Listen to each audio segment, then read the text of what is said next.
హల్లెలూయా. దేవునికి మహిమ కలుగును గాక. దేవాదేవుడు చూపిస్తున్న గొప్ప కృపను బట్టి వందనాలు స్తోత్రాలు చెల్లిద్దాం. సంఖ్యాకాండం 23వ అధ్యాయము 19వ వచనం మనం చూస్తే, దేవుడు అబద్ధం ఆడుటకు ఆయన మానవుడు కాడు, పశ్చాత్తాపడుటకు ఆయన నరపుత్రుడు కాదు. ఆయన చెప్పి చేయకుండానా, ఆయన మాట ఇచ్చి స్థాపింపకుండానా. దేవుడికి మహిమ కలుగుందాక.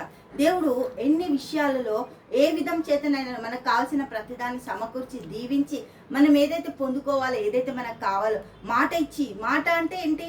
వాగ్దానం నెరవేర్చేవాడు కదా. వాగ్దానం ఇచ్చి మన జీవితాల్లో సాఫల్యత దయచేసే గొప్ప దేవుడిని మనం కలిగి ఉన్నాం. దేవాది దేవుని సాఫల్యత మన ఒక జీవితాలలో, మన బిడ్డలకు, మనకు, మన కుటుంబాలకు ఎంతో ఆధిక్యత కదా. దేవుడికి మహిమ కలుగును గాక.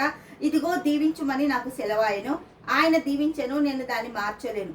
ఆయన యాకోబులో ఏ దోషము కనుగొనలేదు, ఇశ్రాయేల్లో ఏ వంకరతనము చూడలేదు.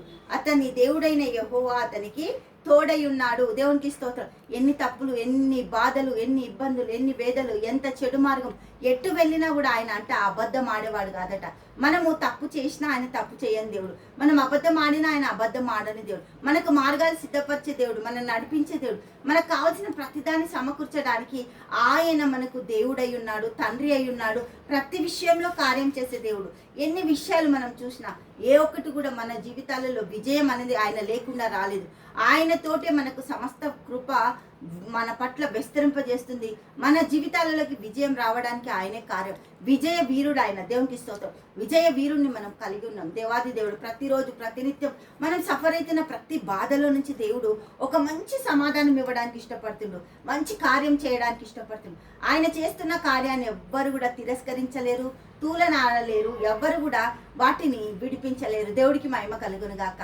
తండ్రి యేసయ్య, నీకు వందనాలు, స్తోత్రాలు. గొప్పది, అద్భుతకరుడు, ఆశ్చర్యకరుడు, నీకే స్తుతులు స్తోత్రాలు చెల్లిస్తాను. నీ బిడ్డలను దీవించు, ఆశీర్వదించు. నువ్వు దీవిస్తే నా తండ్రి అది ఎన్నటెన్నటికీ దీవెనకరంగా దయచేస్తావు తండ్రి. యేసు నామములో ప్రార్థిస్తున్నాము తండ్రి. ఆమేన్, ఆమేన్, ఆమేన్.